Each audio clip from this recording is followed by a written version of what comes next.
Show. The history the government hopes you never learn.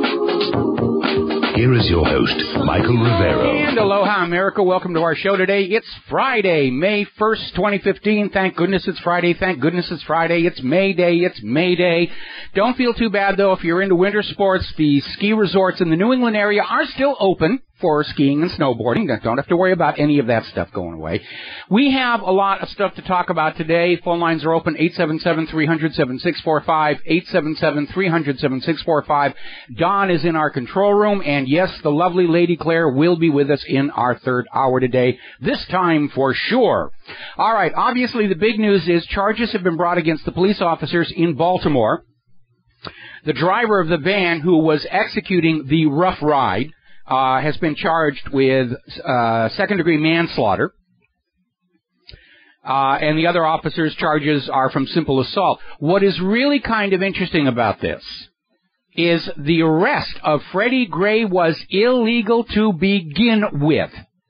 And we have been hearing in the news about how he was caught with a switchblade. He was caught with a switchblade. Oh, see, he deserves to be beaten up and thrown in the van and just bashed around. No, he wasn't. The district attorney has confirmed the knife Freddie Gray was carrying in his pocket, wasn't in his hands, is of a type that is legal to own in Maryland. Now, you need to know the laws regarding knives in your state, because they do vary from state to state. I would hold that the Second Amendment allows us to carry whatever knives we feel like. The Second Amendment talks about the right to keep and bear arms. Doesn't say firearms, says arms. That includes knives, clubs, swords, blunderbusses, whatever. And the Supreme Court said, same thing that the military have. And the military carry these knives as well. There is a type of knife called a spring-assisted blade. Now, this is not a spring-opening blade, though that's classic switchblade. That's what's illegal. But the spring-assisted blades are legal in most states. They're legal in Maryland. They're legal here in Hawaii. And it's a distinction the police officers should have been aware of. So the arrest was illegal. Freddie Gray was not guilty of any crime whatsoever, and he paid for his innocence with his life. And I'm still getting all kinds of emails going back and forth about, where's the bolt on the door? How could they? They're nitpicking, and we're past that. It doesn't matter exactly how Freddie Gray died. That he died at all is the issue. That he was arrested in the first place is an issue. Because the police obviously were acting outside the letter of the law. They were wrong. Now, one of the things I'm seeing on the corporate media, and even on their SRN news break, the corporate media is trying to make it look like this is something confined to Baltimore. Oh, those bad Baltimore police. Oh, those poor Baltimore protesters. They're trying to limit the scope of what's going on here. This is a nationwide problem. It's not confined to Baltimore. They want you to think it is, so it's just Baltimore. Don't pay any. It's just Baltimore. Who cares about Baltimore? It's just them. No, it isn't. This is a problem in all 50 states of the Union.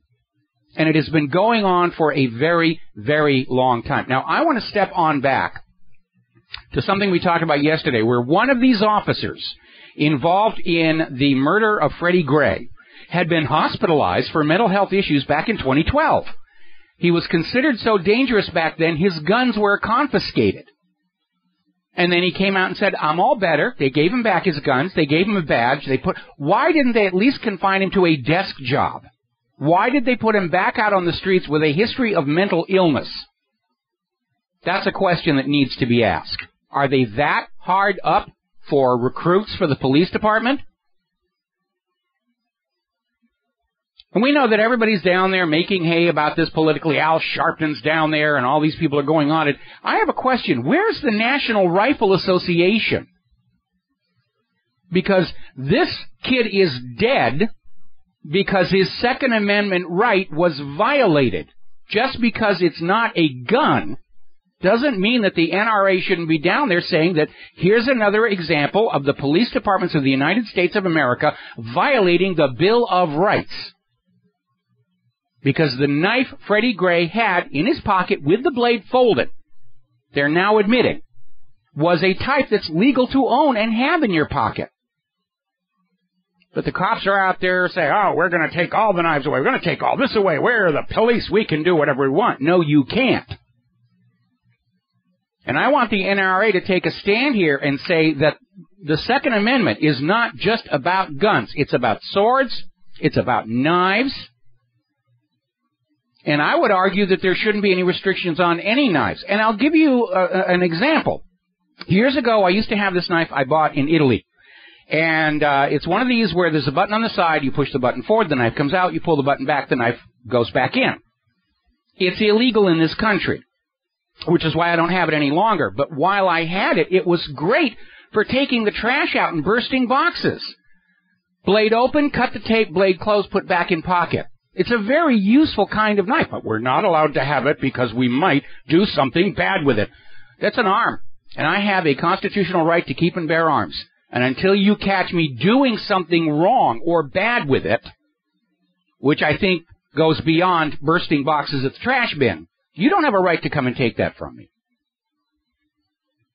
Now, Al Sharpton is out there calling for the Department of Justice to take over all policing. It's a call for a federal police force, which I assume is going to treat us about as well as the FBI has been for the last couple of decades here. All righty, we're going to grab ourselves a phone call. Dustin in New Jersey. Aloha, Dustin. Welcome to the show. What is on your mind? Hi, Mike. Yeah, do we have time? Can you hold me over through break if I don't? Well, we got about 3 minutes. Go for it. Okay. Yeah, this is not about Freddie Gray. This is about in the whole world. It's about authoritarianism and fascism, and it's all linked to the economy. Look at the Baltimore economic problem. Detroit, the whole country, the world.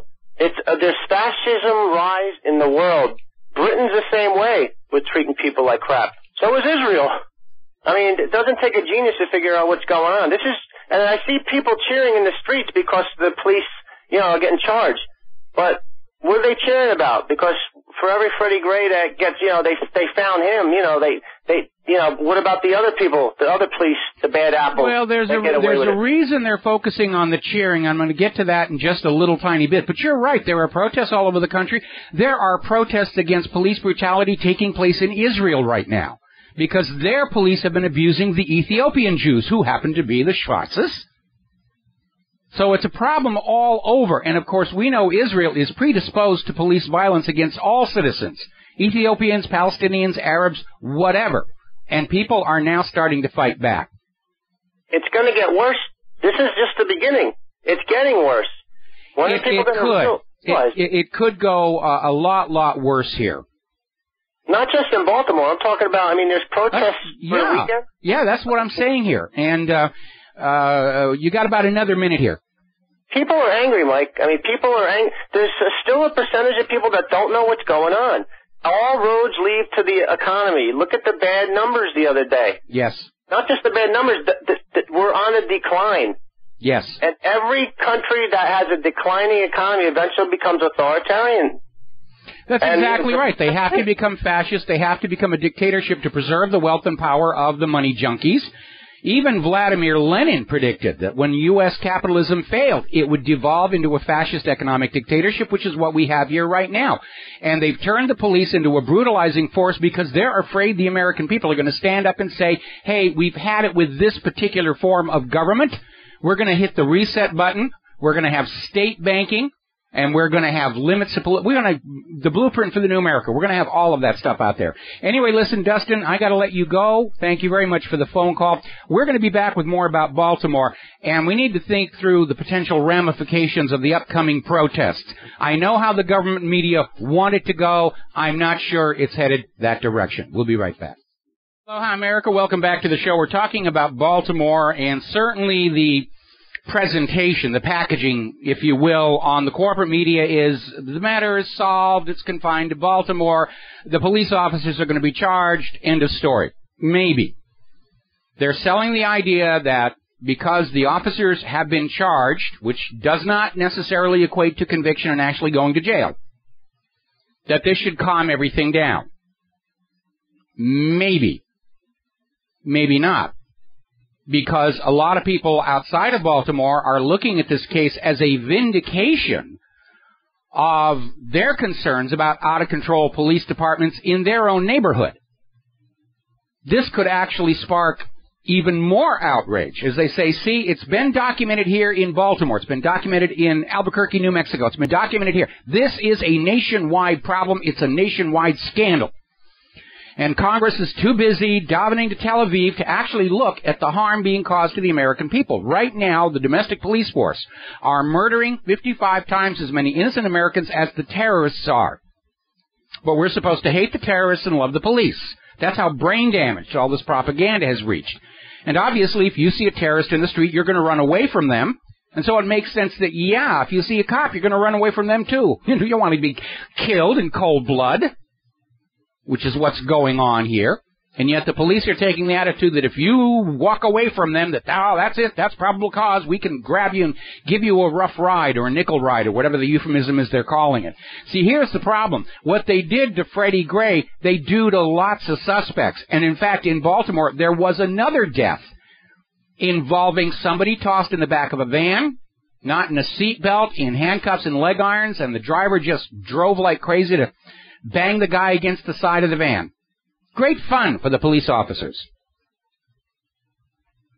I guess they're celebrating getting out of the loony bin or something like that. Now, one of the other big problems that the American people are dealing with are the very powerful police officer unions who are not at all interested in what is legal, right, moral, or just. They are there to protect the police officers no matter what. And a great many American citizens who try and file complaints about the illegal activities of the police departments, they're simply told the police union is too powerful. We can't do anything. And already in Baltimore, the police union is out there denouncing the charges as a rush to judgment. We shouldn't rush to, we've got to have an independent investigation. And they're out there basically selling the idea that Baltimore should not have given in to public pressure to charge the police officers. That's their spin. The officers didn't do anything wrong. They never do anything wrong. They're police officers. They're above the law. And Baltimore caved in to public pressure to bring charges against them. And so those unions are a big part of the problem because they seem to have forgotten the police are the police only when they are within the letter of the law and the Constitution and the Bill of Rights. The police had no reason to even arrest Freddie Gray under the letter of the law. The knife he had was legal to own. Was not in his hand. He was not posing a threat. He certainly didn't deserve a death sentence for carrying a legal weapon in the streets of Baltimore. And for the unions to be out there defending the police basically puts them on the same moral and ethical level as the Anti-Defamation League. We don't care about the facts. We're here to protect our people against you people. All right, we're going to grab ourselves a phone call. Dave in Ottawa, aloha. Welcome to the show. What's on your mind? Hi, Mike. How's it going? I was just watching the news here about what's going on in Baltimore, and you were talking about that police officer that had his guns taken and everything like that. They were saying on the news that at the time he was going through a really nasty custody battle with his wife. Mm-hmm. And she had called in and said that he's a danger and he's crazy and all kinds of stuff. So I'm kind of a little bit leery about making a comment about what sort of state his mental psyche might be. Well, he was confined to a hospital. Okay, now I understand. Was he? Okay. Yeah, I understand a lot of women when they're in a custody or whatever, they'll get a restraining order, and under the current rules, the police will come over and they'll take your weapons as a safety precaution. But to actually be committed to a mental hospital, and I don't know, maybe he was overdosed on his antidepressants, because we know police do a lot of those medications. But even the idea that at one point this guy was considered dangerous enough to have his guns taken away, why was he put back out on the street? Why didn't they transfer him to a desk job? You know, I mean, there's a lot of police work that doesn't require you being out there dealing with the public. And again, these rough rides are an ongoing problem. And what they're unreal. The cops are out of control. They're just everywhere. Here in Canada, they're out of control. It's just like Yeah, but stay away from me. Here's the point here. Okay, the city of Baltimore is putting on a real good show of wanting to regain the trust of the public, but the reality is they let this sort of thing go on for year after year after year after year until we, the people, stood up and said, we've had it. Yeah, either fix the system or leave, resign. Get out of here. They just talked to a guy and he says, when you see a cop pull up or a car pull up, and it may not be a marked police car, which is very common there, he says, you don't know who they are or what they are. The first thing you do is run. And this guy was like in his early 50s.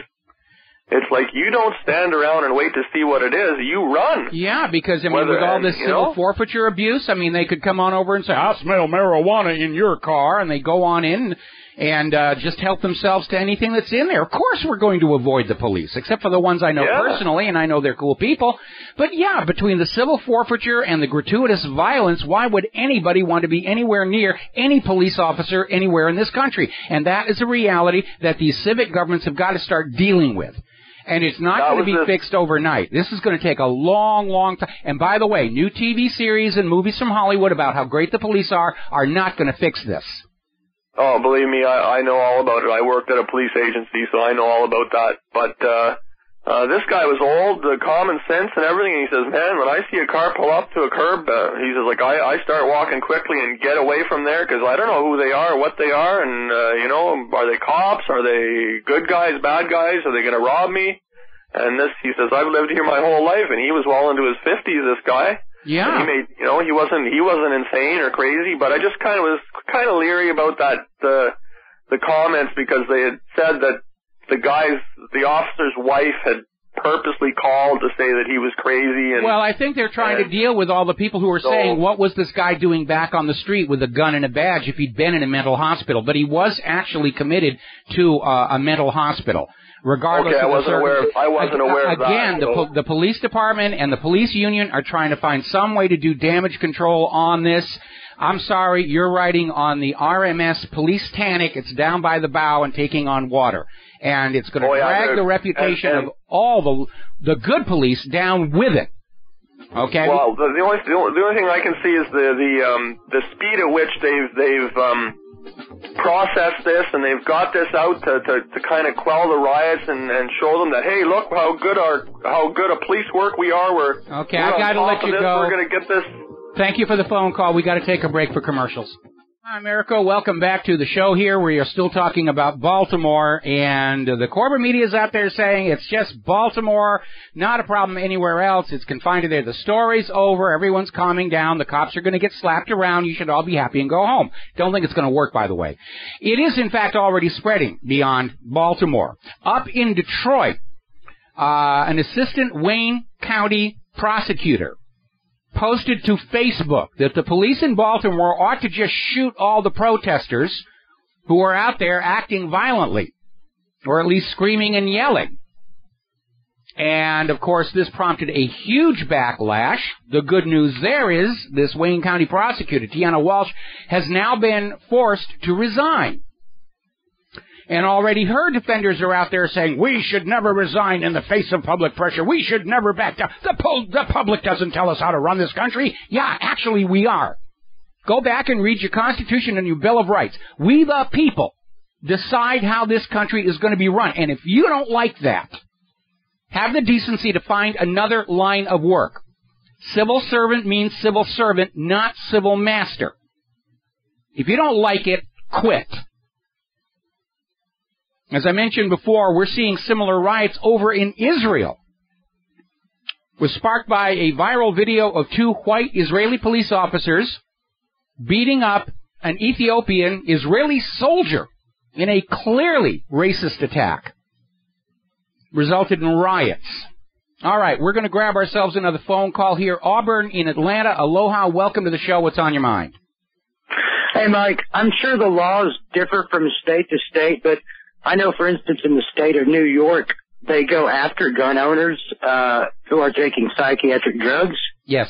Like antidepressants. So if it's good enough for the public, why are these officers allowed to carry guns if they're on psychiatric drugs? Oh, because they're the police and they're above the law. We can't hold the police to the law. We'd have a democracy and the whole system would break down there. No, you're absolutely right. There's sort of been, in the last 2 decades, this sort of unwritten rule that the police are not held to the letter of the law, and that's not the way they're supposed to work. The United States Supreme Court has ruled that if the police are not themselves within the letter of the law, they're just thugs in fancy costumes.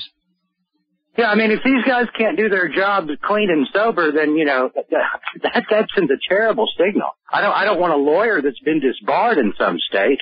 It's the same thing.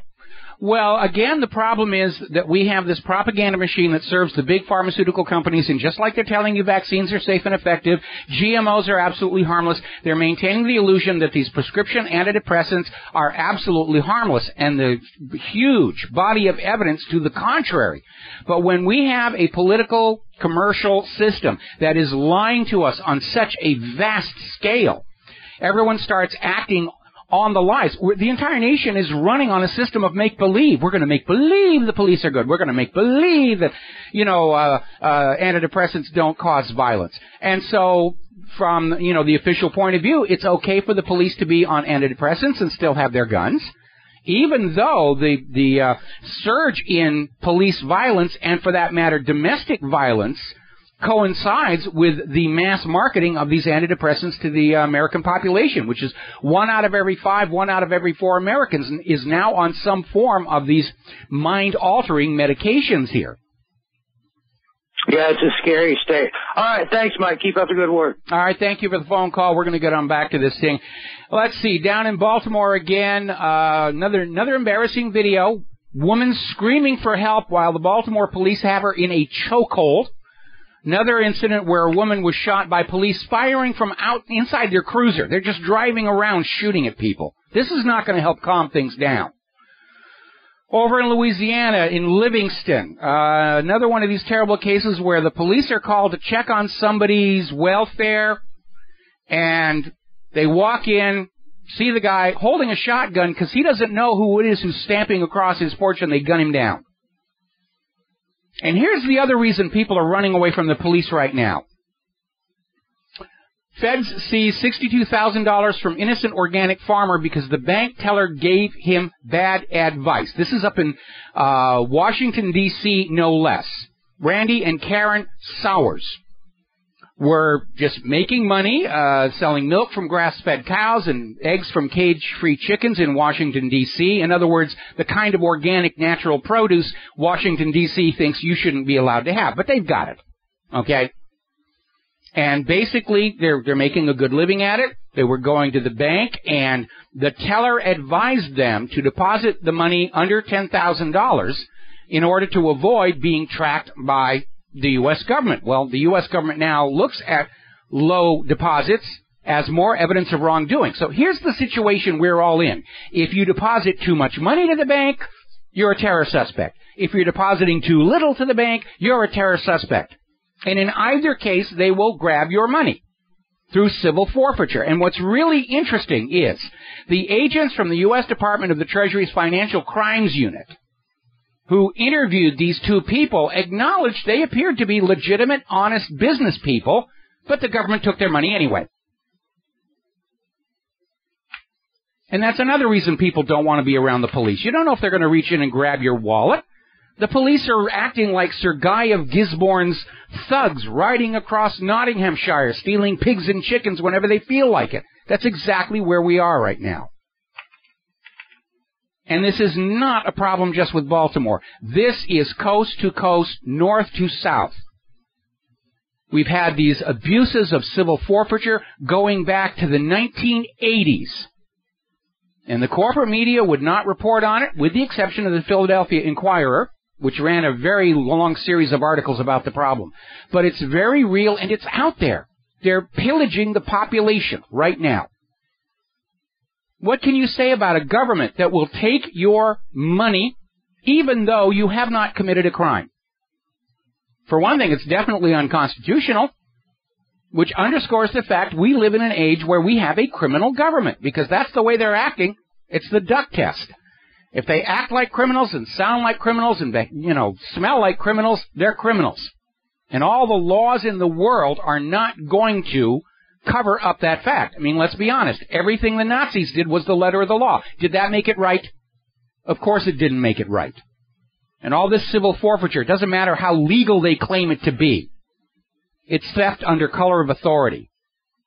Because the Constitution says they can't grab your property without due process, or they have to compensate you for it. That's in the Fifth Amendment. But the idea that they're going to take your money on the theory that you might want to do something bad with it, that's dictatorship. When I was a kid, which admittedly was a long time ago, you were punished for bad actions, crimes, actual things that you did that were wrong. Stealing, killing, trespassing, rustling, whatever. You were punished for bad actions. You weren't punished for things that you owned, but were not doing anything with. And you certainly were not being punished because of something you might do in the future. I think if the Founding Fathers took a look at our federal government right now, they'd say, yep, time to start the revolution all over again. This is not what was intended by the Founding Fathers. And this situation in Baltimore, I think the fact that charges were brought against these police and the Baltimore government did admit the wrongdoing, it's going to be seen as vindicating everybody else in the United States who claims to be the victim of uncontrolled police brutality and abuse. We'll be right back. Hello, hi, America. Welcome back to the show. And, of course, we're hearing about parallel marches in solidarity with Baltimore all across the country. Up in Detroit, the marchers are starting to merge with the other protests over the water shutoffs. That's going to start happening in Baltimore because in a case of really lousy timing, the city of Baltimore is starting to shut off water to people who have fallen arrears on their water bills. It's like they're just pouring the salt into the wound there. Now, the corporate media is still out there trying to say this is a race issue, this is, white police officers and black victims. We already know from the study done in Washington State, because of the negative publicity regarding the killing of black suspects, police are now more likely to pull the trigger on a white suspect because, hey, the media won't pay attention to them. They don't matter. Do you realize we're in a situation of reverse racism here? The people who are out there screaming that this is a racial issue, what is their tagline? Black Lives Matter. And others don't? That's a racist comment. It implies that for some reason it's more significant when they're killed than anybody else. And that's not true. They really ought to just shorten it to Lives Matter or All Lives Matter. Because this is not an issue about race. It's an issue about out-of-control police brutality and greed, civil forfeiture, by a government that has run out of options because the people don't believe them, the people don't trust them. They see the government as looting us to keep Wall Street propped up, to keep Israel in new weapons. There's really nothing left this government can hold out there and say, hey, we're doing a really good job, we deserve your money and obedience. No, they don't. The government has gone completely off the constitutional reservation. That Constitution and the Bill of Rights, that is the original contract with America. Any government is the government legally only when they comply with those restrictions. That's the deal. You get to be the government and manage our nation and its sovereignty only if you play by the rules. And when you don't play by the rules, you're not a legal, legitimate government any longer. And the U.S. government understands we, the people, have come to that realization. So we're going to stick the police on them, club them down. They'll just shut the heck up if we put enough fractures in their skulls.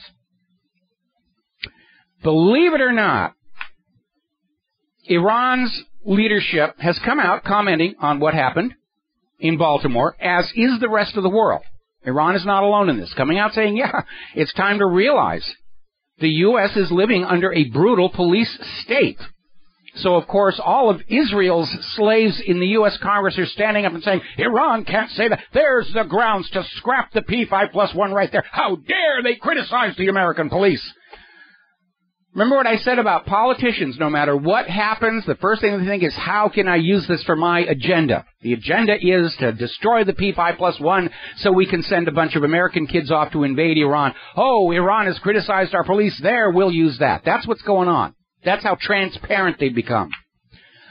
All righty, let's see. Glenn in Philadelphia. Aloha, Glenn. Welcome to the show. What's on your mind? Glenn, there you are. I'm here. Yes. Hello. Yeah, I agree with you. Certainly about that lives matter, all lives matter. I've been saying that myself. That's like, just it would be nice if they would be racially inclusive on the matter. Free your mind and the rest will follow. Be colorblind, don't be so shallow. Remember the song? Yeah. But anyway, what I called about was the psych hospitalization for the policemen. I've worked in psych facilities here in Pennsylvania, and it's very much possible for people to get railroaded into psych hospitalizations, especially if through false allegations or, false witness and all that kind of stuff. And here in Pennsylvania, the involuntary 3-day commitment, as they call it, being 302'd. And, it's a 72-hour observation period, during which time, the patient is counseled, blood work is done, history is discussed, meds are looked at, stuff like that. So it is, there are a good number of people who come through the 72-hour. Okay, Glenn. Okay, we're talking about a guy who arrested a perfectly innocent young man with no reason. Yeah. Okay. Hang on. We're talking about an officer who arrested this young man, put him in chains, put him in the back of the van, drove the van deliberately to cause physical injury resulting in this guy's death. Does that sound like the actions of a mentally stable human being to you? No. I'm not disagreeing. I'm just saying that, and it is possible for, people to be on their best behavior and to thwart the purpose of the 72-hour. So I'm not defending. I'm not saying he should have been released.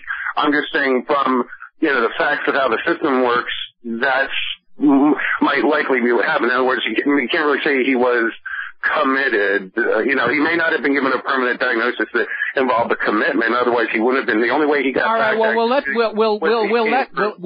we'll let the mental hospital thing go for right now. But look at his actions regarding the arrest and treatment of Freddie Gray. That's not a mentally sane person we're talking about. I totally concur. Totally concur. It's an example of how the system failed to detect, accurately detect what was going on, or politics came into it, or corruption. Yeah, I was going to say, the system didn't fail. The system is being directed to lead the police to be brutal against the American people in the hope that it will shut us up and then just get us to go along with this slide into dictatorship, and it's not working. Right. And unfortunately, like, if the 302, if the observation confinement has something to do with allegations made from a domestic situation, the police are probably really sick of so many 911 calls are domestics. They're like running around having to parent a population that doesn't know how to get along. Glenn, okay.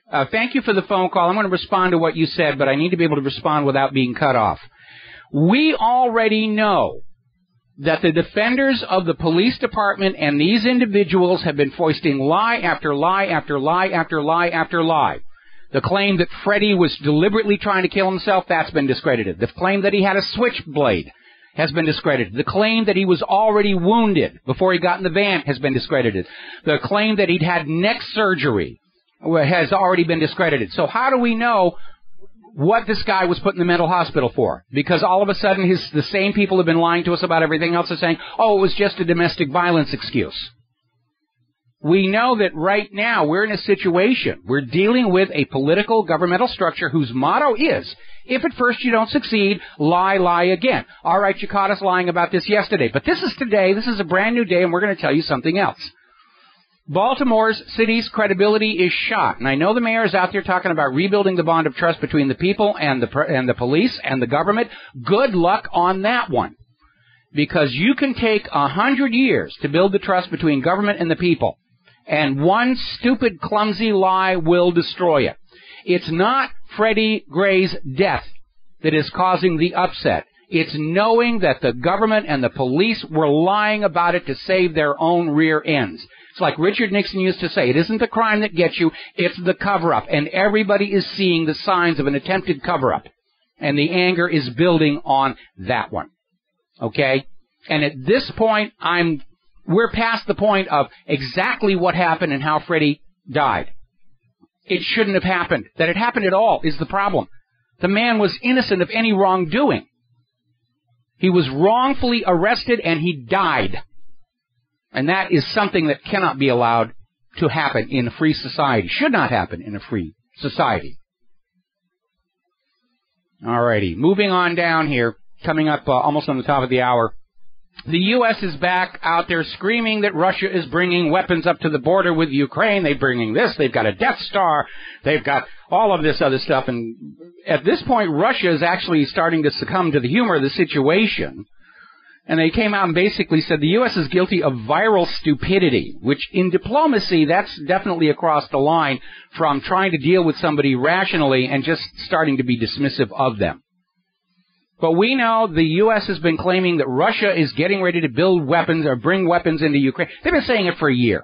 Hasn't happened. Just like they're screaming that Iran is on the verge of a nuclear weapon since the 1980s. If at first you don't succeed, lie, lie again. That is what this government is all about.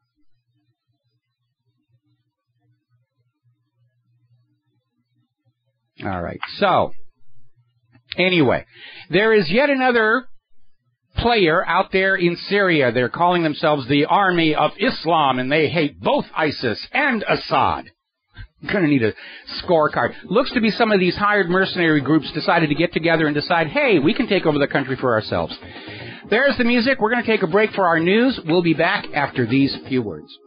Aloha, America. Welcome back to our show here. And hour number 2, the phone lines are open, 877-300-7645, 877-300-7645. Now, before we went to the top of the hour, we were talking about Russia's response to yet another U.S. government claim that Russia is building a Death Star to use on the poor people of Kiev. Actually, the people of Kiev just did it to themselves. We'll have more about that in a little bit. And the U.S. has been making these propagandistic claims for over a year now, ever since they staged that coup d'etat and kicked out Ukraine's legitimate government and installed the puppet Poroshenko. And they've never come up with any proof of it. The proof they've offered has been discredited. Old pictures, not even from Ukraine. They really still think that the American people are the naive, trusting idiots that we all were back in the 1950s and the 1960s at the height of the last Cold War. And I guess somebody decided if we start a new Cold War, the American people will go back to being absolutely clueless morons and we'll be in charge again. No, it doesn't work that way. Trust arrives on foot, but departs on horseback. It's an old Dutch saying here. So now the Pentagon, apparently not liking the fact that they're being accused of viral stupidity in the propaganda, ratcheted it up one more time by now claiming that Russian nuclear bombers have invaded U.S. airspace near Alaska. Now, folks, a moment of common sense. Were Putin stupid enough to want to launch an attack against the United States? It's not going to be just 2 bombers. It's going to be everything, all at once. This is just more fear-mongering to convince you that Russia's the bad guy and we're the good guys. And we're not. And I know you don't like to hear that, but we're not. It's the U.S. that's starting all these wars. It's the U.S. behind all these overthrows. It's the U.S. that's trying to drag the world back to Bretton Woods on which to get a piece of the action of all global commerce, because having allowed our manufacturing to decline and poisoning our own agriculture with GMO without getting that mafia-like piece of the action of everybody else's business, the U.S. is finished. And that's the real motive behind all these wars, coup d'etats, drone strikes, the Trans-Pacific Partnership, the Transatlantic Trade and Investment Partnership.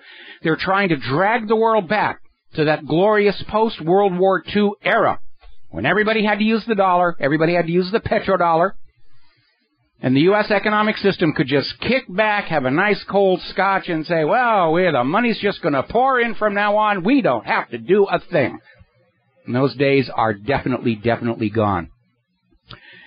Now, needless to say, and as I mentioned before, where they're out there screaming that the fact that Iran dared criticize police brutality in the U.S. is grounds to end the P5+1, the U.S. is once again trying to gin up a war against Iran. They're desperate for a major war before the U.S. economy falls apart because they need something to blame it on. These politicians, as a class, are not people who are going to stand up and accept responsibility for their poor decisions. Politicians take credit for everything good that happens, even if they had nothing to do with it. Anything bad that happens is divine intervention or somebody else's fault.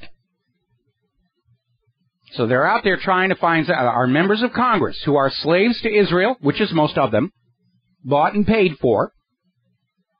They're trying to find some way to derail P5+1 so they can open the door and say, yes, the deal is over, send other people's children to go in and destroy Iran, which is why they're talking about all this shipping and the rest of it. Now, apparently, the House Foreign Affairs Subcommittee on Terrorism, Nonproliferation, and Trade announced they're going to have a controversial Iranian exile figure testifying by video on a hearing on the Islamic State. And the witness, Mariam Rajavi, is a co-leader of MEK. And they're saying, what will she say about it? Well, she's going to say whatever Israel wants her to say because MEK is partners with the Mossad. They're another one of these groups that peddle Mossad Israeli propaganda. Now, remember, the last time Israel tried to get us all hot and bothered to go into Iran, they came up with this thing called the Laptop of Death, registered trademark Tel Aviv. This was a laptop full of all kinds of documents about nuclear weapons that was data laundered through MEK, which gave it to American intelligence agencies along with the cover story that they had stolen it from an Iranian scientist. Now, of course, when real nuclear physicists and weapons experts looked at the documents on the laptop, they could scarcely contain their laughter because it was all stuff that had been just sort of copied off the internet and glued together in Photoshop to make it look like they were plans for a nuclear weapon. None of them would work. So MEK is hand in glove with the Mossad to go tell the Congress what Israel wants them to think so they can convince you that you should fling your sons and daughters onto the Iranian bayonets without asking too many embarrassing questions. All right, we're going to grab ourselves another phone call. John in Barbados. Aloha, John. Welcome to the show. What's on your mind? Hello, Michael. Going back to the Russian-Ukrainian situation, all the nonsense that's been pushed out, particularly from brain-dead Breedlove, the guy in the NATO in Brussels, the commander-in-chief, I suppose, General Breedlove. I mean, the nonsense he's speaking is so easy to dispel. All these stories of Russian build-up. Well, if they were building up, they have every right to do so. It's on their own territory. That's exactly right. That's exactly right. And, you know, Russia is doing what is in Russia's best interest, but the American government's attitude for decades has been that the entire world should organize themselves for America's interests. You know, for your own country, your own people, that's nonsense. We can't. That's chaos. That's anarchy for you to run your own country for your own benefit. That's why the U.S. spends so much time and money replacing governments around the world with U.S. puppets. Well, I think what's taking place at the moment, America escalates things and Russia and China respond. For example, now Russia and China, for the first time in forever, are going to organize a large naval fleet in the Mediterranean and have an exercise in the Med, which I suppose America considers as its own private lake. Yeah, it really does. They've been one of the reasons Crimea was such a big stink was they were trying to find some way to get the Russian fleet out of the Mediterranean, turn it back into an American lake. And, of course, Russia's not going to go. And now, of course, because Russia's been very generous with Cyprus regarding their debt, Cyprus is allowing Russia to use one of their ports as well. And here's something I think that we need to all bear in mind. So far, over the last going on 15 years, U.S. foreign policy has been one botch-up after another, after another, after another, while Putin is a master chess player, and he's thwarting every single American gambit, and he is making progress by bringing countries into the Russian sphere of influence economically through commerce, as opposed to the U.S. trying to bully everybody to say, give us a piece of the action or something bad going to happen to you. And, I question those who think that war with Russia and China is a good idea and that we must prevail, because it sounds like more of the same quality of thinking that's now got us going back into Iraq for the third time, back into Afghanistan for the third time, into Libya for the second time, into Yemen for the second time, and still unable to gain any ground in Syria. This is not working out very well. Whoever's calling the shots here, the plan isn't working. But this government is not going to back up and admit failure with the war agenda, with Obamacare, with human-caused global warming. They're trapped by their own delusions of infallibility. Well, I think the revelations that have now come forth that Germany, on behalf of America, was spying on France. We're going to be talking about that in a little bit. Yeah, that's on the list, okay? I mean, what is he going to do for this K5+1? I mean, John, we have to take a break for commercials. Thank you very much for the phone call, and we'll be right back. Aloha, America. Welcome back to the show. And as I speculated on yesterday, there is an effort to mend fences between the White House and Benjamin Netanyahu, who's very upset that we would talk with Iran about peace. Really, he's got his frowny face on here. So Joe Biden is out there saying that, yes, the United States is ready to take the risk of war with Iran, all for the sake of Israel. That they're going to scrap this effort to find a peaceful resolution because that's what Israel wants. I have two issues with that. First of all, does Joe Biden understand that he just told the American people, to heck with you and what you want? The entire U.S. government, Congress and White House included, is now a puppet for Tel Aviv. Because I don't think the American people are going to be very happy with that. Certainly the people of Iraq were not happy with that. Iran, Cuba, Philippines, Chile, all these countries that the U.S. has been putting their puppet rulers in don't like it. Now we're waking up and realizing we ourselves have a puppet government ruling us for the benefit of another nation. And the other issue I have here, of course, is it's very easy for Joe to get up there and talk about starting a war with Iran because he's not going to be in it. They're going to be flinging your sons, your daughters, onto the Iranian bayonets. So my response to this statement by Joe Biden is the same it is to everybody else who's out there talking about why we must have war with whoever the enemy is this week. Okay, Joe, if you really feel that way about it, here's your rifle, here's your parachute. We ran out of the desert camo, but here's a bright day-glow orange jumpsuit left over from the CIA's torture centers. You watch your head climbing into that transport aircraft. We'll call Tehran and tell them you are on your way to kick their butts all by yourself. Because we're not going with you. We the people. Remember the lies about stolen incubators that tricked us into the first invasion of Iraq. We, the people, remember the lies about Saddam's nuclear weapons that tricked us into the second invasion of Iraq. We, the people, remember how only a year ago you tried to trick us into war with Syria with more lies about poison gas. We, the people, remember how there weren't really torpedoes in the Gulf of Tonkin or a Spanish mine in Havana Harbor, but how there really were weapons on board the Lusitania. In short, we the people understand you lie us into wars of conquest, created out of thin air by and for the money junkies. I think it's time we have a new rule in America. Those who want war are the first to the front lines, because people like Joe Biden are all splendidly brave with the lives of other people's children. It's time to take the true measure of their courage and commitment to war by sending them first. And as a little historical reminder, all of Israel and the U.S. propaganda notwithstanding, Iran has not initiated a war of conquest against another nation in over 200 years, standing in sharp contrast to the United States and Israel, which these days can't seem to go 2 months without invading or drone striking or overthrowing somebody else's country. Which, by the way, is the reason the world hates us. They don't hate us for our freedoms. Everybody loves freedom. The only people who don't like freedom are tyrants, civil, political, economic, religious. They hate freedom. Remember what we were talking about yesterday. Pope Leo the 13th denounced the Bill of Rights, saying, God does not give you freedom of thought, deed, and action. You are there to be doing what you're told by the clergy. So you all go on home and leave your small children here for extra services. Now then, story coming out of CBS, the U.S. Navy is now escorting American ships in the Strait of Hormuz amid Iran tension. Those dastardly Iranians, they came out and they commandeered, they hijacked, they stole this Maersk Tigris ship, took it into Iran. How dare they do that? Well, first of all, the owners of the ship owed the government of Iran a large amount of money. And to its credit, CBS actually acknowledges this in their articles. The first time I've seen the corporate media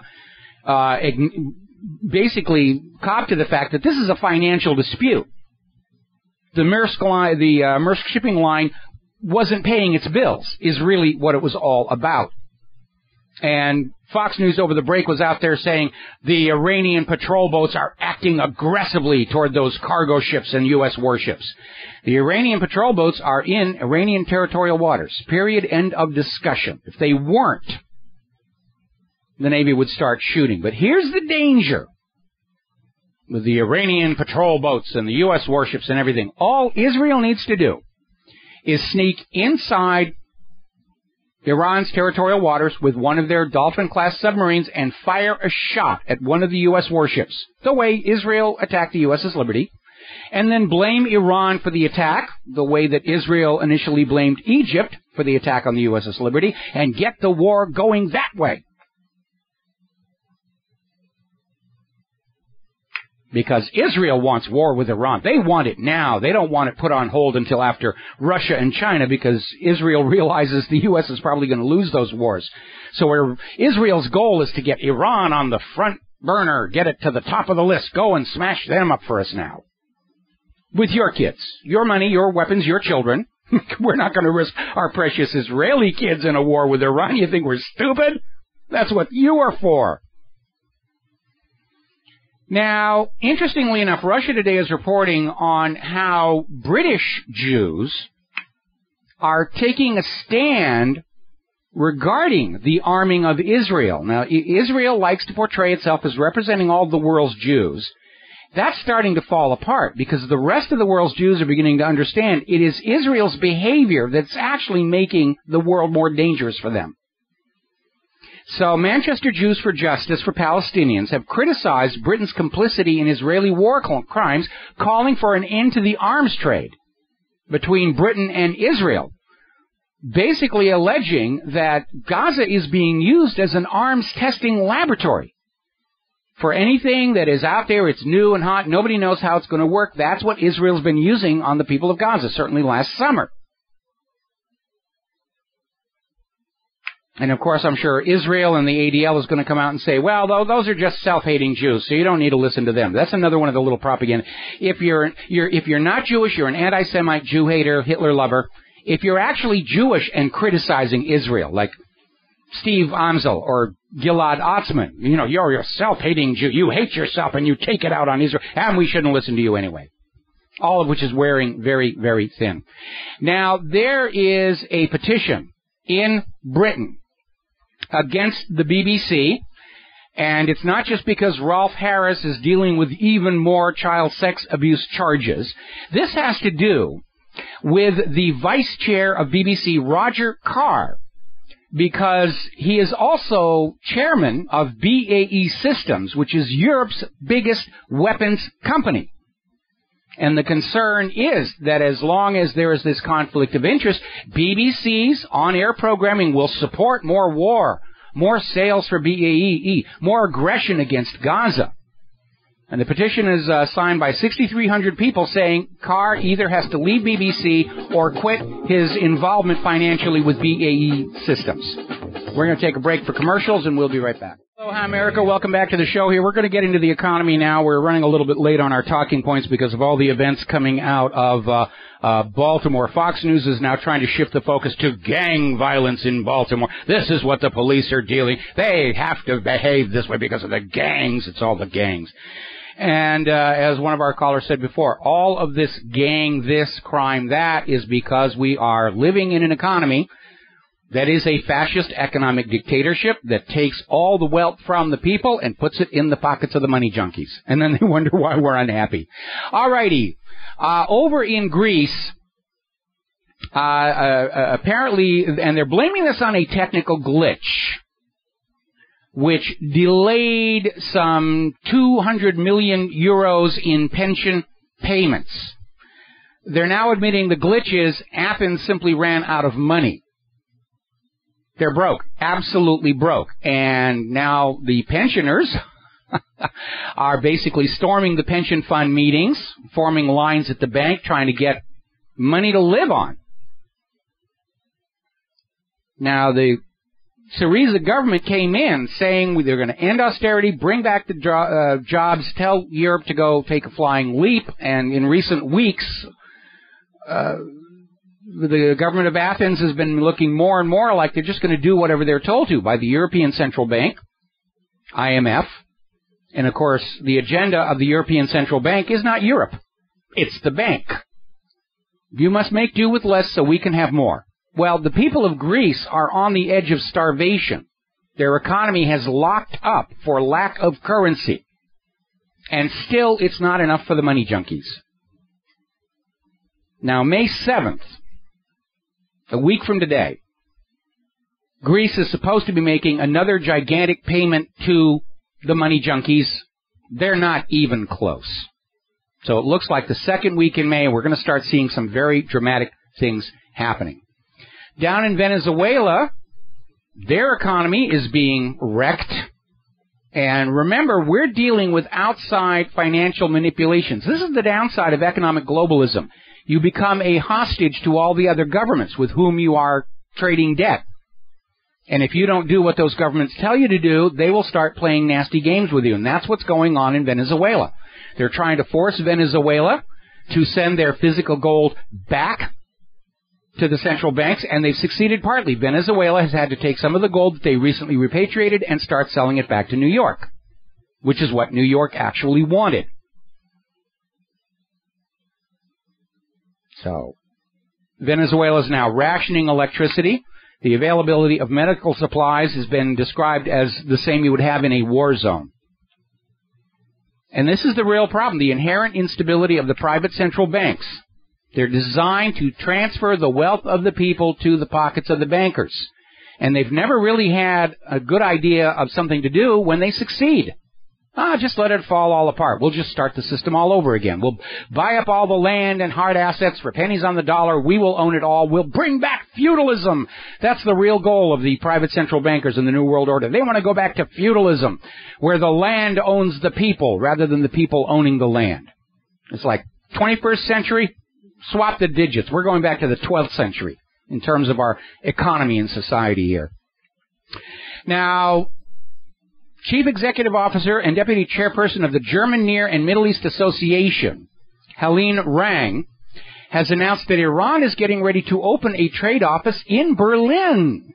Wow, we thought they were all these sanctions that said that Europe couldn't do business with Iran or Russia, and all of a sudden we're seeing more and more of these countries saying, to heck with this sanction thing, it's hurting us, we're going to do business, peace through commerce. If you are with Chase and Capital One, you might have noticed that your online banking seems to be down, or has been down for a good part of the day. Now, here's a really good story.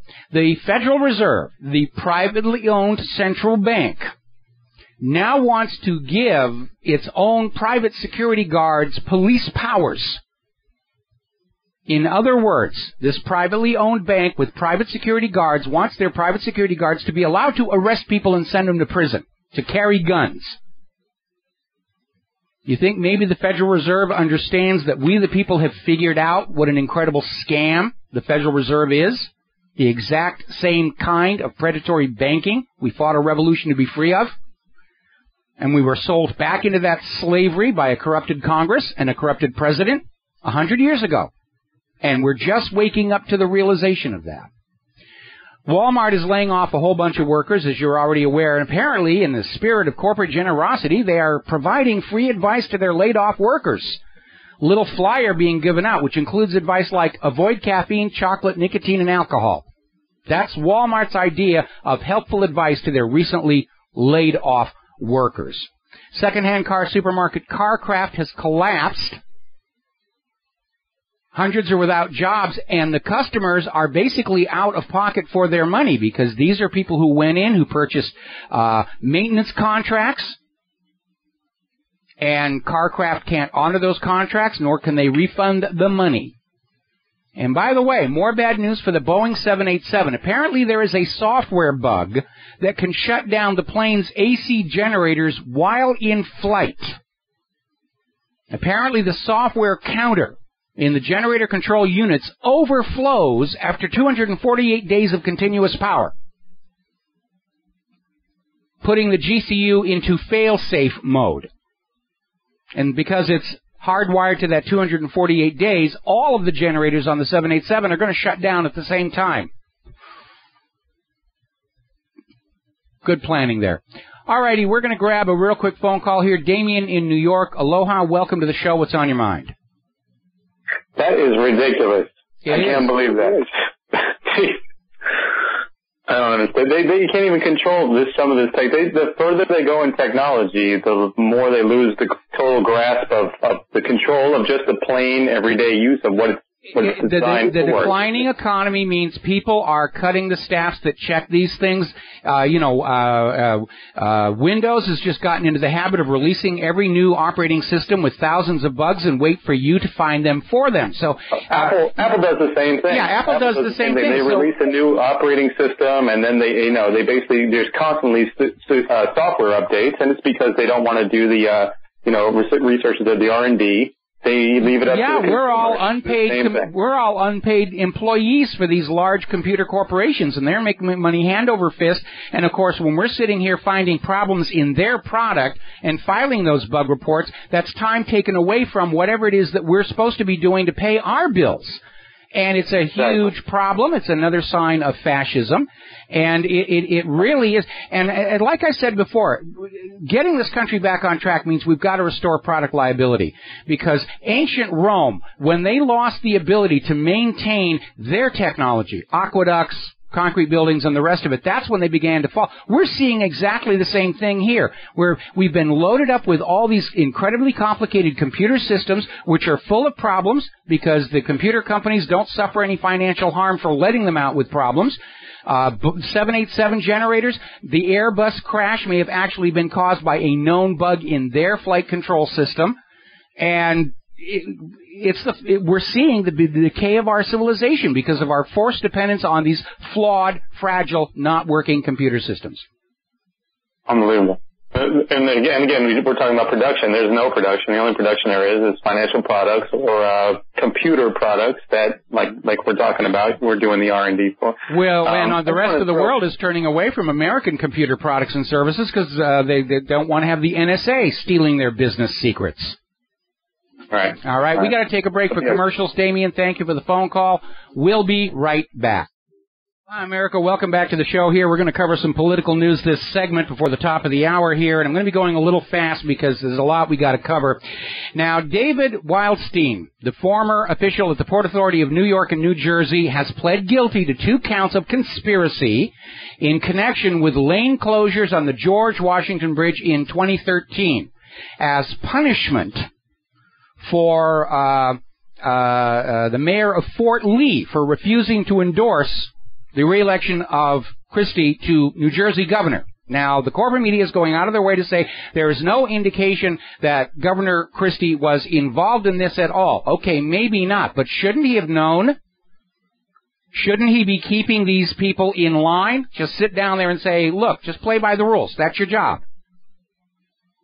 And so whether it's a failure of omission or a failure of commission, it is a failure of Christie's governorship, and I know that it's going to be used to keep him from running next year. Because things are getting difficult for Hillary. Huzzah, huzzah, huzzah. Her big donors are putting away their checkbooks. They're looking at all of the scandals that are coming out from the closets to engulf her, including the email server scandal and the foundation, especially. She could be open to legal action on that. And they don't want to bet huge amounts of money on a candidate that doesn't seem guaranteed to win, especially now that other Democrats are saying, we're going to step up to the plate. Now, Senator Bernie Sanders is out there saying that this foundation money issue for Hillary Clinton is a very serious problem because of the overwhelming number of incidents where money seems to have come in from people who were directly benefiting from Hillary's choices at the State Department. The fact that she made the choices and the money came to Bill Clinton doesn't isolate her. Bernie Sanders is out there saying, I have a problem because, we have the Koch brothers and their billions and Sheldon Adelson and their billions, and we're looking at a system where our democracy is being owned by a handful of billionaires. Well, let's not be too hasty to blame the billionaires, because the reason we're in this mess is because politicians are willing to sell our democracy to those billionaires. Congress voted to remove those restrictions on campaign spending. The problem isn't the billionaires. Billionaires are always going to buy whatever is for sale. And the problem is our Congress was willing to whore themselves to whoever's got money and influence. Billionaires in Israel. That's the problem. You're not going to get off the hook by saying, those bad billionaires. And I'm not saying the billionaires are completely innocent. They're not. Sheldon Adelson is still looking at allegations that he's been bribing officials in China. But we know that's how billionaires are going to act. The civil government is supposed to stand in the middle between the greed of the money junkies and what's good for the nation as a whole. Our government, unfortunately, has gone right over to the side of the money junkies, which is why we know we no longer have a capitalist society. We're not a democracy. We're not a republic. We have descended, as so many world leaders predicted we would, into outright fascist economic dictatorship. Now, somebody is making the point here. Hillary Clinton's acknowledged known crimes are worse than those for which Bob Menendez is facing prison time. And yet, for some amazing reason, the Clintons remain completely untouchable. Menendez is going to prison, or facing prison, for what he's done. Hillary, Department of Justice can't be bothered. What we're dealing with here is a level of society called the untouchables. These are people who are at the core of CIA covert operations. They know where all the dead bodies are buried. They know how they got to be dead bodies. And that's why the system will protect them, because the Clintons have the goods on the CIA going all the way back to Iran-Contra. Just like Clay Shaw. If you remember that whole Jim Garrison trial in New Orleans, Clay Shaw got to walk free. The CIA did whatever it took to get him off the hook because Clay Shaw had all the deep, dark secrets, and they didn't dare let anything happen to him in a court of law. Of course, right after the Garrison trial, Clay Shaw suffered a very strange, mysterious heart attack, and his body was taken away in the middle of the night. Nobody ever saw it again. Let's see. Over in Britain, speaking of police brutality, it's come out now the British police are spending £36 million every year just on propaganda to convince the British subjects that the police are good and everybody else is bad and guns are bad and the gun ban has made you safer, which we know is an outright lie. They've even admitted, yeah, we know the gun ban actually increased crime, but we're going to keep it there because the British people believe they're safer with the gun ban. Well, yeah, the British police are spending £36 million a year to go out there and say, yes, you're much safer now that we've taken your guns away. Now, everybody's getting on their high horse about the pending U.S. Supreme Court decision on gay marriage, where basically the Obama administration is saying that those religious institutions that continue to refuse to perform gay marriages could lose their tax-exempt status. Some of the churches are saying, go ahead. Alabama's come up with a really unique solution out of this mess. They're considering getting rid of all state marriage licenses completely. Gay or straight, go get married, fine, there you are. It's not really the state's business anyway, if you think about it. Why does the state get to license your marriage? Gay, straight, or otherwise, or with common household appliances or farmyard animals. It's not in the Constitution. Alrighty. Now, apparently, over in South Carolina, as you know, there is growing dislike, apprehension with the Common Core educational system. It is riddled with corruption. We have first-hand accounts of that ourselves here in Hawaii. The standardized testing systems, computers don't work. States have had to abandon it. And, of course, they get a financial hit for not completing the tests. We're not giving you the money. You didn't complete the test. Testing system didn't work. That's not our problem. Find the bugs and send them in to whoever designed the system. And frankly, from the descriptions of its poor performance, it sounds like it was written by the same people who did the Obamacare website. But apparently, over in South Carolina, they are threatening parents with 30 days in jail if their child misses a single day of the mandated testing. Talk about your dictatorship. Your child will be in school. It will be indoctrinated. We will teach your child what to believe. And we've seen how Common Core has rewritten the Bill of Rights to brainwash our children into not knowing what their rights really are. We had a scan from one of their books on our website where they said the Second Amendment allows you to keep and bear arms if you're part of a state militia. That's not what the Second Amendment actually says. And even worse, Common Core is out there telling our young people, brainwashing our young people, that our rights are gifts from the government that can be recalled at any time. That, too, is not what's actually there. Common Core is about brainwashing our kids, just like the Nazis did to the German children, just like Stalin did to the Soviet children. They're brainwashing our kids, and if we don't let them do it, they're going to throw us in jail for 30 days. Boy, if that doesn't meet the definition of a dictatorship, I don't know what will. Now, a lot of people are very up in arms about this Jade Helm exercise that's coming up this summer. I think a lot of the more hysterical speculations are actually being fed onto the independent media by the government, because as of today, the corporate media has a new handle with which to ridicule and attack the independent media. Oh, those wackos, they think Jade Helm is about taking over the country and blah, blah, blah, blah, blah. However, the governor of Texas has ordered the Texas Guard to basically be on standby to make sure the U.S. troops are behaving themselves during Jade Helm. Prudent thing to do will hopefully calm down some of the nervousness, apprehension, and speculation in the state of Texas here. The House Committee, the Armed Services Committee, has approved another $474 million for Israel's missile defense system here. This is a day after the U.S. Congress sent Israel more money for tunnel detection equipment. Of course, they continue to insist they have no money whatsoever to secure and close the U.S. border with Mexico. We're just going to have to let those people come on in and give them citizenship. Really, it's all a matter of money. We ran out of money. We had to give it all to Israel. We've got nothing left of your tax dollars to take care of your country. Hey, that's life under a puppet ruler. You might as well get used to it, or you're a dirty, filthy anti-Semite Hitler lover who wants the gas chambers to come back and murder Israeli babies. Mahi dictum est. We're going to take a break for the news. We'll be back with the Lady Claire after these few words. Aloha, America. Welcome back to our show here. Hour number 3. The phone lines are open, 877-300-7645. And for those of you watching on BAM User, this gorgeous creature sitting here behind me is the lovely Lady Claire, who's finally back. I missed you. Aww. I really missed you. Thank you, so thank you for being on our show again today. And what is the first subject you want to talk about? I am very deeply annoyed because... What did I do now? No, dear. It's not you. Okay. It's not you. I'm very deeply annoyed at the hawks in Congress pushing deal-killing amendments to the P5+1 nuclear deal with Iran. And it looks like they're going to poison pill that possibility to absolute death. And there have been a flurry of amendments aimed at making the bill even more hostile to diplomacy.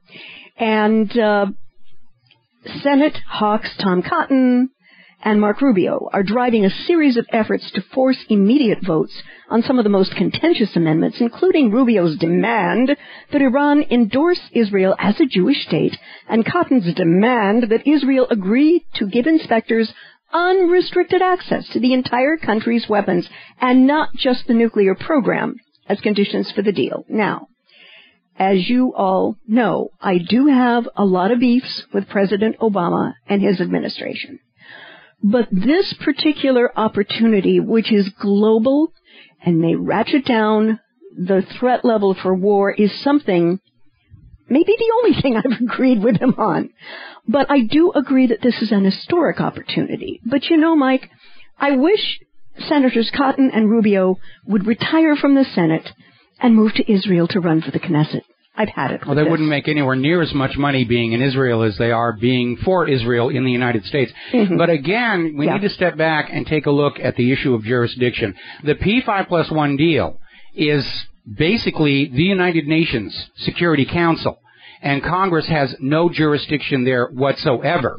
The only one with authority to conduct negotiations in foreign policy is the White House and the State Department. That is in the Constitution. Right. And for members of Congress to be out there trying to basically coerce changes in foreign policy puts them in violation of the Logan Act. Yep. But these people are all very well paid by Israel to derail this deal, and the fact that these amendments are specific to Israel, recognition of Israel as the Jewish state, allowing inspection of all of Iran's weapon systems, that's always been an Israeli demand, makes it very obvious the United States, like Iraq, like Yemen, like Libya, like all these other countries, we are living under puppet rule.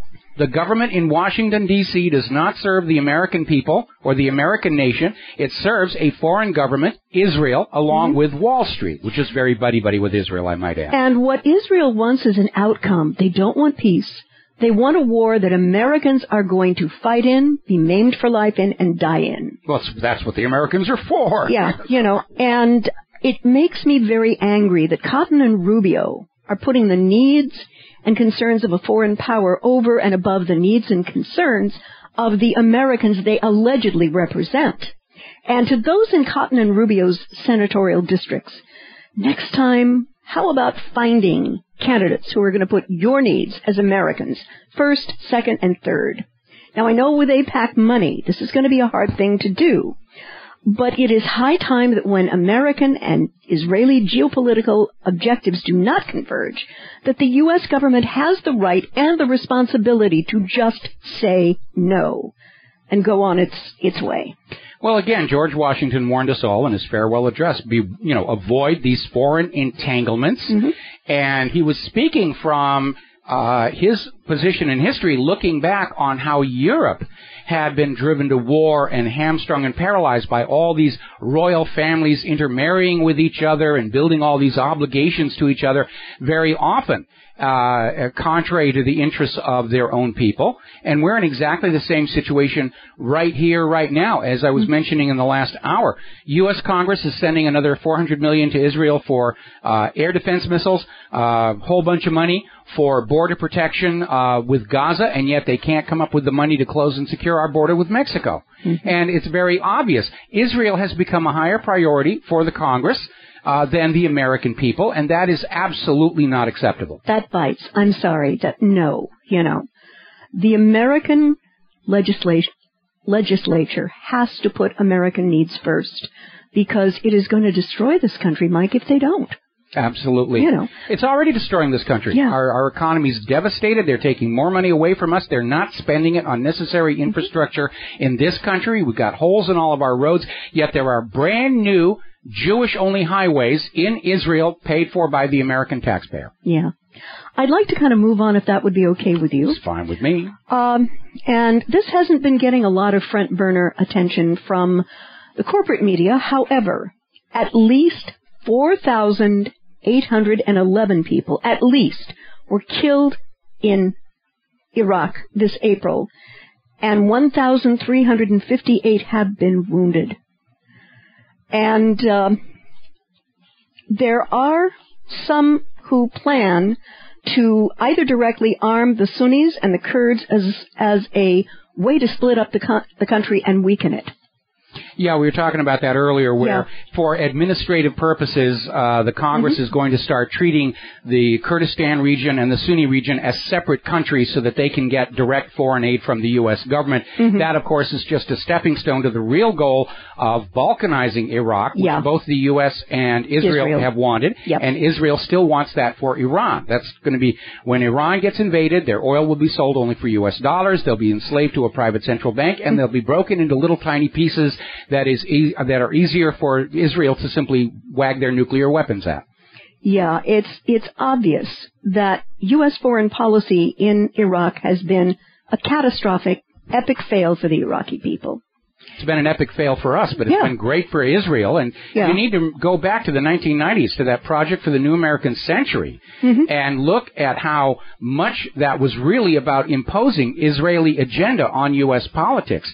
One of the documents that they put forward, Securing the Realm, had actually originally been written for the Knesset to talk about Israel's military needs, and it was rewritten in terms of this is the American view and put out there as U.S. foreign policy. Yeah. It seems to me that the prerequisite for working in government is not being able to think a scenario out to its logical conclusion. That is a major failing, and again, it's because we're dealing with politicians who, if it works, they take credit, and if it doesn't, they blame somebody else, and they just move forward from there.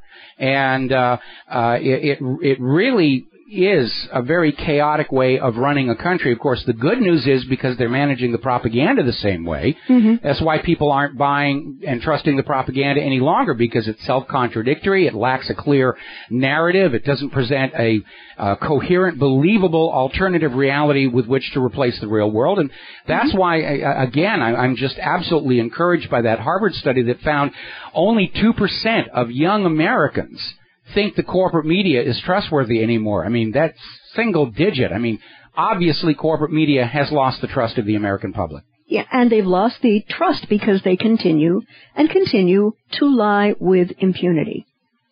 Yeah, and back when they got caught with that whopper about Saddam's nuclear weapons, had they not been under the influence of governments and corporate interests, they should have stepped back there and said, we kind of blew it. We need to rededicate ourselves to the truth. These days, they're trying to buy back the trust of the American people by slapping some of their reporters around, like Brian Williams, for lying about their personal accomplishments. But they won't go near the big lies we all know they told. 9/11, Saddam's nukes, Assad's sarin, and that's why they're in the trouble that they're in. Unfortunately, the money still flows to them. Even though they're losing audience and advertisers, because they're there to serve as the propaganda arm for government and corporations. We have to take a break for commercials. We'll be back in 4 minutes. Oh, hi, America. Welcome back to the show, and your next topic is... The NATO Supreme Allied Commander, General Philip Breedlove, what an ironic name, claims that independence fighters of the self-proclaimed People's Republic of Donetsk and Luhansk in southeastern Ukraine are under Russian command. Now, prove it. I mean, Russia's doing this. The big sell here is to somehow convince you all that the problems in Ukraine are all the fault of Russia. No, they aren't. This all started January of last year when the legitimate elected government of Ukraine decided that they didn't want to merge with the European Union. They wanted to go with Russia, which was offering them a better deal. So the U.S. sends in all these undercover NGO agent provocateurs, and they basically kick the old government out, one of some 50 that they've tried to do since the end of World War II, put in the puppet ruler, Poroshenko, who immediately enslaved the people of Ukraine to the European Central Bank and started all of this aggression. Crimea voted to break away and merge with Russia, which is their right under the United Nations Universal Declaration of Human Rights. Same thing with Donetsk, Lugansk. Now the Odessa area is making noises about that. And that is really what happened. The U.S. botched this overthrow of Ukraine. The dynamics are changing. The populations of a coup d'etat nation aren't just going to go along with it anymore. It didn't happen with Iran. Certainly didn't happen with Ukraine. That's why we're mired. Third time in Iraq, third time in Afghanistan, second time in Yemen, second time in Libya. The conquered people refuse to stay conquered because they understand this is what's going on with their country. And even worse, the American people now fully expect those in power to lie us into serial wars, which are generally excellent for those corporations forming the U.S.-NATO military-industrial complex, but generally lousy for we the people, because we remember about the Israeli attack on the USS Liberty. We remember those charges that Saddam Hussein had weapons of mass destruction. We remember the charge that we had to use the responsibility to protect to cause regime change in Libya. I love that one, responsibility to protect. Yeah. You're killing a bunch of people where they're protected. Yes. We protected them from evil by bombing the crap out of them. Yes, and the claim that Iran already has a nuclear bomb and that al-Bashar was gassing his own Alawite people in Syria. So we can't believe you without proof. And well, that's Assad. And with Iran, they stopped short of saying Iran already has a bomb because of the embarrassment with Iraq. And they're just saying, they might get one. They might get one. And this is like that whole civil forfeiture thing here in the United States of America, where they're going to take $10,000, $20,000 away from you on the theory that you might be planning to do something wrong with it. That's not what the United States is supposed to all be about. We're supposed to punish bad actions. And merely possessing a gun, a knife, a nuclear weapon isn't a problem until it gets used. The real issue for the United States and Israel, with Iran acquiring a nuclear weapons, is it makes it harder for the U.S. and Israel to tell Iran what to do. That's the real stake. Now, getting on back to Ukraine, I didn't mean to pull you away from that. Oh, I had a note about what the U.S. legislature has just done to fan the flames of war in Ukraine, as reported in Russia Today. Citing an anti-Russia policy brief, U.S. lawmakers have approved $200 million for providing lethal weapons of a defensive nature to the Ukrainian government as part of the $600 billion Pentagon budget proposal for the year 2016. Yes, we're going to kill all those people in Donetsk defensively. You know, if they made us do it, Mommy, we have to bomb them and all the rest of that stuff. And I would like to state to General Breedlove, I don't know that he'd ever come over for tea, but I'd sure like to talk to him. Oh, I don't know. We could at least talk to the guy. But the path of a war against Russia is sheer, utter madness. Well, can I insert a comment here? All right. First of all, we've been talking about the poor quality of U.S. weapons. They're very expensive, and they look impressive. But, again, Admiral Hyman G. Rickover, the father of America's nuclear navy, testifying before the Congress in the 1970s, was asked point blank, what if the U.S. goes to war against Russia? How long will our carrier groups last? And he said 2 to 3 days, a week if they stay in port. Because the U.S. is splendidly brave making war on countries that lack the means to fight back effectively. But against a peer, against Russia or China, we're going to be in serious trouble. And what is really dangerous right now is apparently World War III is being planned looking at the sales brochures from all these military companies about how great and wonderful their weapons are. Oh, boy. And they keep coming up short, as was demonstrated by that incident with the USS Donald Cook in the Black Sea and the French-American war games in the Atlantic, where a single French submarine, the Saphir, was able to penetrate the defensive screen of the USS Theodore Roosevelt, the big stick, and score a sinking not only against the carrier, but against most of its defensive ships as well. Yeah, it's really, really nasty. I'd like to go to something domestic that hasn't also been getting a lot of airtime. Yes. Hurricane Sandy victims are being mandated to pay back emergency aid they got with interest. Debt collectors are called in while Federal Emergency Management Agency examines allegations that engineering reports were doctored to cut the insurance bills. And the FEMA is not only demanding interest on what it says were overpayments, but Washington is ready to call in debt collectors to recoup the cash. And if any of you have ever had to deal with them, and I work very hard, we don't have to, it is a nasty, nasty affair. There's no real oversight and a lot of emotional punishment where it should never happen. And this is not only a blow faced by families whose lives were devastated and caused an estimated $50 billion of damage. FEMA has, under pressure from senators, started investigating allegations that engineers' reports into the damage suffered by the homeowners were deliberately doctored to deny victims' insurance payouts.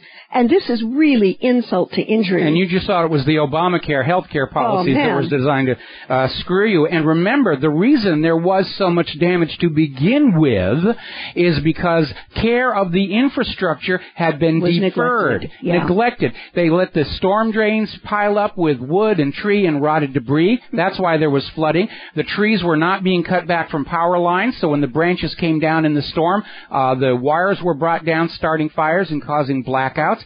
The government neglect exacerbated the damage. The insurance fraud dumped more of the burden on the homeowners, and now FEMA is asking for their money back with interest. Yes. I mean, does this sound like the U.S. government is taking care of the American people, or they're just piling on with everybody else saying, give us what's left of your money here before we do something bad to you? And it looks like the alleged Federal Emergency Management Agency has morphed into the federal enemy of most Americans. Well, you need to understand, FEMA was never about taking care of the American people. It's part of the continuity of government. Right. Its job is to protect the U.S. government from we, the people. Got to take a break for commercials. We'll be right back. Aloha, America. Welcome back to the show. Latest word from Baltimore. There is a protest march underway. Peaceful. Very peaceful. Numbering about 3,000 according to WBAL. And hopefully it will be peaceful. Yes. Unfortunately, we know that there are too many who will profit if this thing goes violent. Everybody's looking right now for an excuse to validate their own biases going into this thing. And that's what creates a powder keg situation. Your next subject is... how the Pentagon could soon share Americans' data with foreign militaries. They're already doing it with Israel, by the way. But there are all sorts of pieces of legislation that are coming up to President Obama's desk. One of them called CISA, C-I-S-A. But if CISA or its cousins become law, what kind of information might fly from company servers to DHS to DOD and then around the world? There are no privacy protections for American citizens in these laws whatsoever. Well, actually, most of that stuff the government has, they shouldn't have to begin with because of that Fourth Amendment. And there was a very alarming video out the other day where Rand Paul was talking to one of the top people at the Department of Homeland Security who seemed to not really have a clear idea what the Fourth Amendment was about. And, I would sort of like to see a system where if you go to work for the government, you get a copy of those rules, the Constitution and the Bill of Rights, and you are told, you follow these or you find another line of work. Yeah, that would be nice. Unfortunately, I don't think that's going to happen anytime soon, dear. Well, it's in the blueprint for the new America, that's for sure. Yes. I understand. It should happen, but I think it's going to tattoo it on the inside of their eyelids, These are the rules. That's painful. Well, if they want the job with all the perks, they're going to have to put up with a little bit of pain, I think. Right. And we have something that's rather unique that has just happened. China and Russia have unveiled their first ever Mediterranean joint naval exercise. And this is the first time in history that Chinese and Russian navies have begun a significant joint naval exercise in the Mediterranean Sea in mid-May.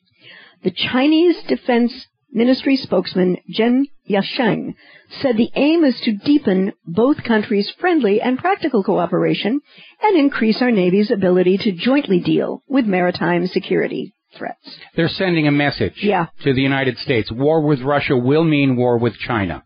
Yeah. And while it is arguable if the U.S. could prevail in a conventional war against Russia or China, certainly the United States is not going to be able to engage with both nations at the same time. No. And that is when they'll start turning those little brass keys in the nuclear missile silos. Mm-hmm. Yeah, it's definitely that was a message sent. I hope it is appreciated in D.C. and in the Pentagon and the State Department and the White House for what it is. Oh, I'm sure they're already out there saying the United States has never lost a war. That Vietnam thing, we just sort of quit. We didn't really lose that one. What's really kind of amazing? I remember going to school when I was a kid about how the U.S., won World War I and won World War II. Actually, we kind of showed up after it was mostly over. Yeah. We didn't get into World War II until Russia had already devastated much of the Nazi army on that retreat from Moscow.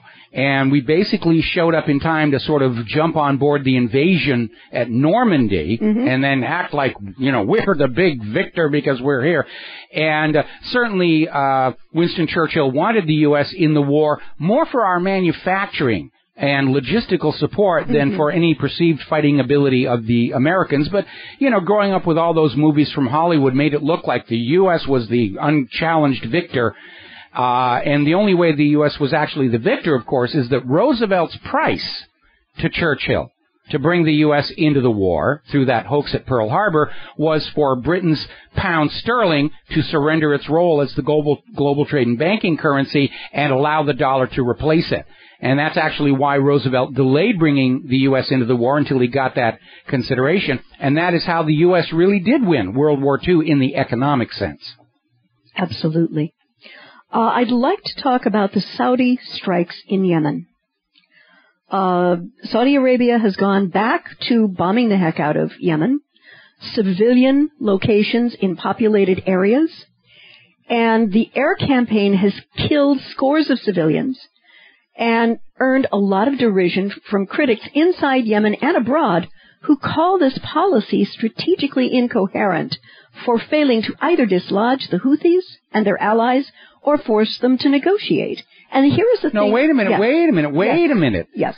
Saleh came out and said, we're ready to negotiate. And Hadi said, absolutely not. Yeah. It is the installed puppet regime in Yemen that is saying there will be no talks here. Mm-hmm. And by the way, Saudi Arabia is looking like a real bunch of thugs here. As you probably heard earlier in the week, in order to prevent Iranian humanitarian aid aircraft from landing in Yemen, the Saudis simply bombed the airport and destroyed it.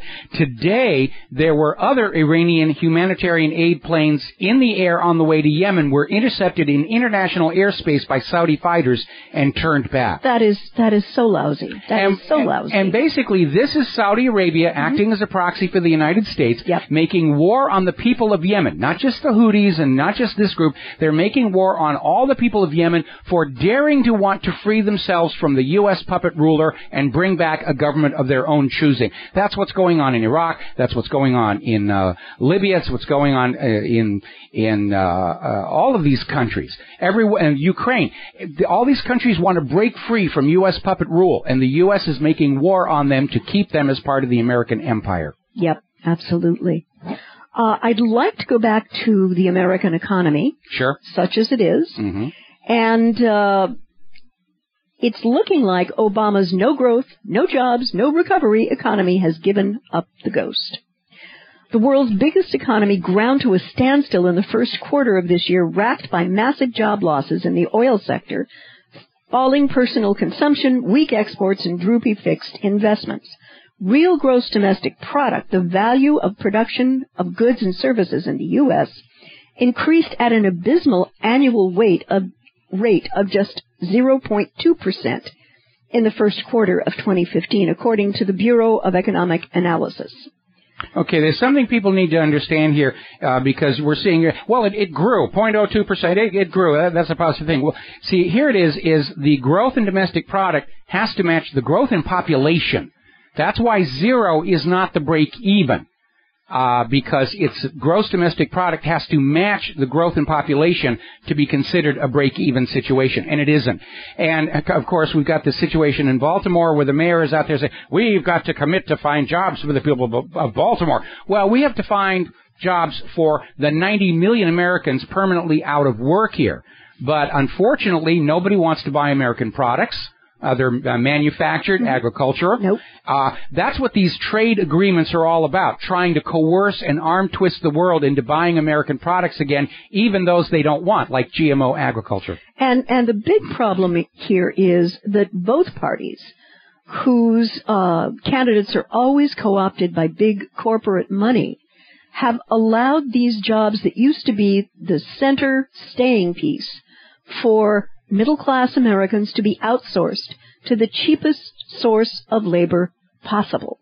The jobs just are not here. I don't think they're going to come back, Mike. No, they're really not going to come back, and that's the problem. We're basically the inheritors of decades of very self-serving decisions made on behalf of the money junkies, and they've gotten themselves into a heck of a corner. There is no easy way out. That's why they're trying to really get World War III going before the U.S. economy falls apart, so they got something to blame it on, so they conduct their responsibility. Got to take a break for commercials. We'll be right back. Aloha, America. Welcome back to our show, final segment of our Powhana Friday program. And Claire, you had one more topic you wanted to get into. Yes, I did. It's titled Cash on Lockdown from Zero Hedge. Bankers want badly to charge you interest for depositing your funds. The Federal Reserve Bank and its owners, the largest banks on Wall Street, want badly to be able to charge you interest for the privilege of depositing your funds. The problem is getting you to stand for it. Depositors are already complaining vigorously about 0% returns on checking and savings accounts. If they must start actually paying the bank to hold funds on deposit, many will opt to simply withdraw the cash and stuff it under their mattresses or in a safe deposit box. Which is why we're seeing this war on cash now, where we've got all these Federal Reserve officials and members of Congress saying, well, you know, cash is dirty, it carries germs, and only criminals and terrorists use cash. And they want to basically outlaw cash so that we're all using a little plastic card. And the real reason they want to do that, there is a little over $1 trillion in currency in circulation in the United States. And the problem is when that currency is in your pocket, in your wallet, in your cookie jar, then the banks can't use it to meet their reserve requirements. And so if they can succeed in outlawing cash, and you make a purchase on that plastic card, the money goes from one bank's computer directly to another bank's computer. They've got a little bit more of that money to play with to try and hold off the final collapse. This, of course, is again part of that enslavement through dependency. Because now you've got to go to the bank, to the ATM machine, to the teller, just to live your ordinary life. And this is the completion of what the bankers absolutely want, which is feudalism. That everything that you do is by the leave of the feudal lords, meaning those bankers.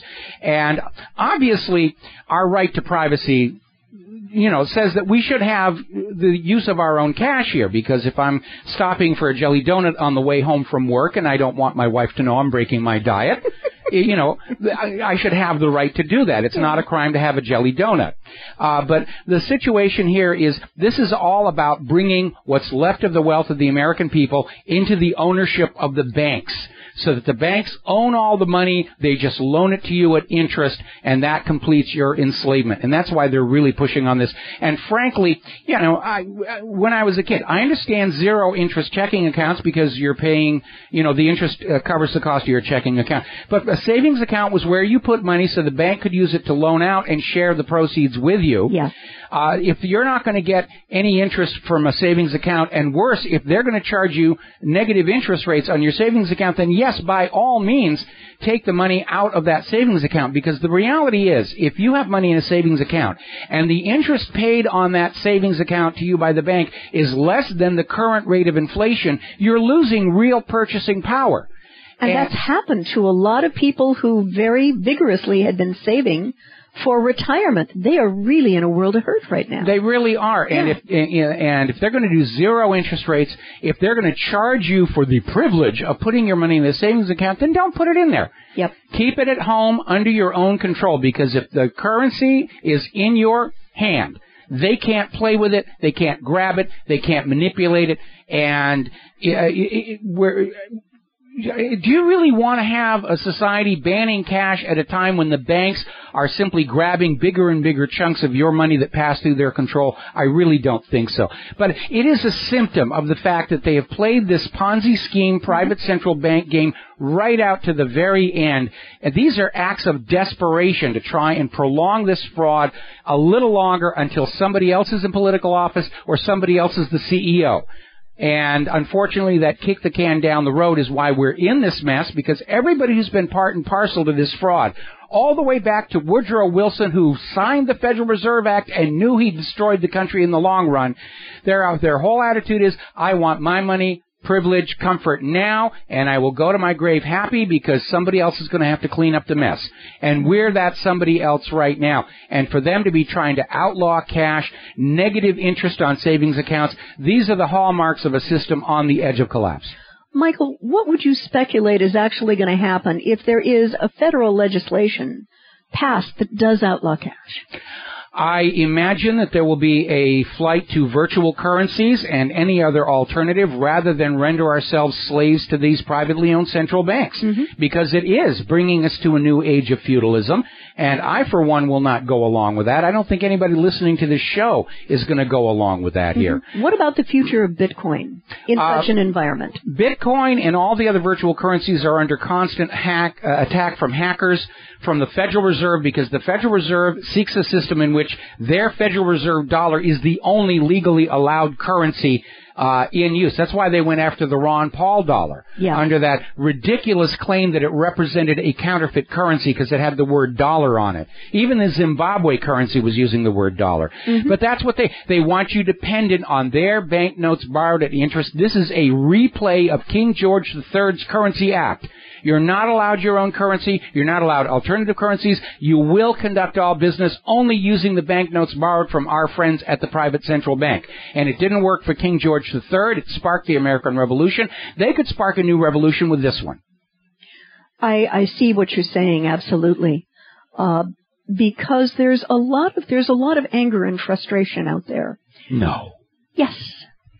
And we always caution people to please stay calm, because the system will sort of fall apart on its own. Would you agree? It's falling apart on its own, but I also understand those people who have just said, I've been calm and patient, because I'm getting there myself. Yeah. Okay? And it's just the fury of just seeing how the government wants us to live in this make-believe world, to make believe that politicians are honest, even though we know they're not, to make believe vaccines are safe and effective, which we know they're not, to make believe GMO food is harmless, which we know it's not, to make believe the police are good, even as they're murdering 55 times more innocent Americans than the terrorists. They want us to live in this fairy tale land of make-believe and act as if those beliefs are true, which is why beliefs are bad.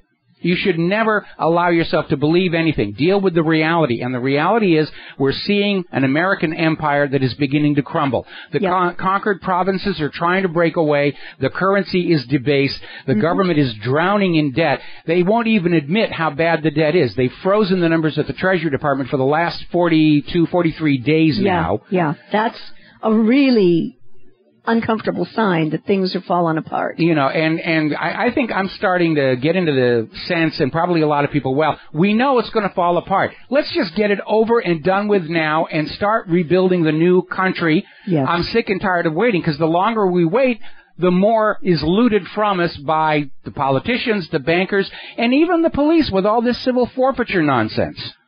They're just plundering us at will, and I'm pretty much sick and tired of it, I have to say. Yeah. We have about 2 minutes left here. Is there anything else you want to share with our listeners? I just want to tell everyone and encourage everyone, with all the pressures all of us are under, try to be kind. Really try to be kind in your family, outside the family. You never know what I'm nice to the gerbils. You never know what's hit someone 5 minutes before you've called them or interacted with them. And just please do your best to try to be kind. I think that's really important. It is important here. Yeah. But we are all under stress, and unfortunately, we're part of the make-believe world that we live in is that we're to blame for all of our suffering. That's absolutely a lie. But I'm seeing all around me the symptoms of a society pushed to the edge, and I'm not just talking about what's going on in Baltimore. We're hearing a lot of domestic upset in our neighboring units that never used to be there. People are just under pressure because they're all running out of money. Prices are going up. People are losing their jobs. It really is, we're at a breaking point. And it's just something that we're all unfortunately going to have to go through. And it is still going to be preferable than getting sucked into a World War III that will end with nuclear weapons. Yes. And I know that's a really terrible choice. Do we want a nuclear war or do we want economic crash? And I wish there was a third way out, but there isn't, because we're caught between that desire for war by the money junkies and the desire for more of our loot by the money junkies, and we're just going to have to let them destroy themselves and not give the government an excuse to declare a national emergency and martial law. So if you're in one of these protest marches this weekend, keep calm. Be peaceful. Remember, that smelly kid with the dynamite trying to get you to blow something up, that's the FBI informant. So beat the crap out of him for me. All right, we'll be back Monday here on the Genesis Communication Network. Until then, have a good weekend. Be safe. Share what you know with who you know. Aloha, America.